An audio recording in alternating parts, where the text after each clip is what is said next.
అమ్మ లేట్ అవుతుంది, క్యారెట్ తీసుకురావే. రే ఇదిగోరా, నేను నువ్వేం తినలేదని ఈరోజు నీకోసం గుడ్డు కూర చేశాను. తింటలేమ్మా. ఏం చేస్తున్నాడేంటి? సార్, నా వైఫ్ ను ట్రాప్ చేయడానికి న్యూడ్ పిక్స్ పంపిస్తావా? ఏదో మంచివాడివని జాబ్ లో పెట్టుకుంటే ఇడియట్. నీ అంతు తెలుస్తాను, పోలీస్ కంప్లైంట్ ఇస్తాను. సార్ నేనెందుకు పంపిస్తాను సార్? ఇప్పుడే నేను డ్యూటీకి బయలుదేరుతున్నాను సార్. నేను ఏ ఫొటోస్ పంపించలేదు సార్. చూస్తారా, నీ సంగతి ఏంటో చూస్తా. ఎవర్రా? ఏమైంది అలా ఉన్నావు? ఇదేడుస్తుంది. ఆగవే, ఎందుకు ఏడుస్తున్నావే? ఏమైంది?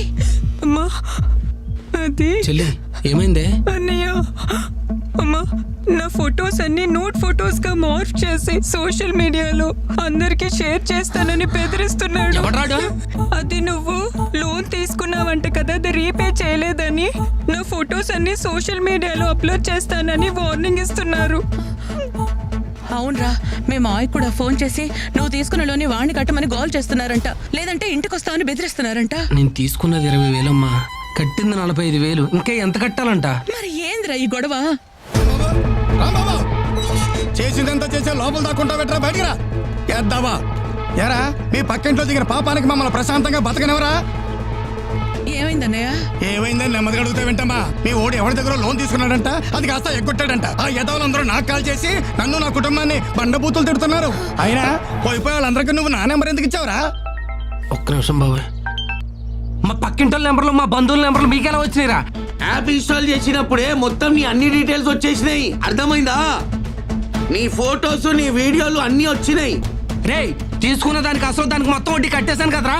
కట్టిందే లేట్ ఫీజు, పెనాల్టీ దాని వడ్డీకే సరిపోయింది పైసలు. అసలు ఎవరా మీ అమ్మ మొగుడు కడతాడా? రే, ఇదంతా మోసం రా, మీరంతా చీటర్స్ రా. రే, మీరు అసలు మనుషులేనారా? ఏదో అవసరంలో కొద్దిగా లోన్ తీసుకున్న పాపానికి నన్ను ఎంత హింసిస్తారా? ఇదంతా ముందే తెలిస్తే అసలు మీ దగ్గర నేను అప్పి తీసుకునేవాడిని కాదురా. చెలగల్లన్న రక్తం అంతా పీల్చేస్తున్నారు కదరా. అరే అరే, ఇవన్నీ అప్పులు తీసుకున్న ముందు ఆలోచించాలి. కడతావా చేస్తావా? మొత్తం అయిపోయి నేను చచ్చిపోయా. ఇలాంటి యాప్స్ డౌన్లోడ్ చేస్తే మీ కాంటాక్ట్స్, ఫొటోస్, వీడియోస్ మరియు బ్యాంక్ అకౌంట్స్ హ్యాక్ చేసి డబ్బులు కట్టకపోతే ఆ ఫొటోస్ని రాంగ్గా మార్ఫింగ్ చేస్తామని బెదిరిస్తారు. అందుకే ఇలాంటి వాళ్ళని రిపోర్ట్ చేయండి. 1930కి ఫోన్ చేయండి, లేదా మీ దగ్గరలో ఉన్న సైబర్ క్రైమ్ పోలీస్ స్టేషన్కి సంప్రదించండి. My dear friends, please be aware of cyber crimes. This is our social responsibility. Thank you.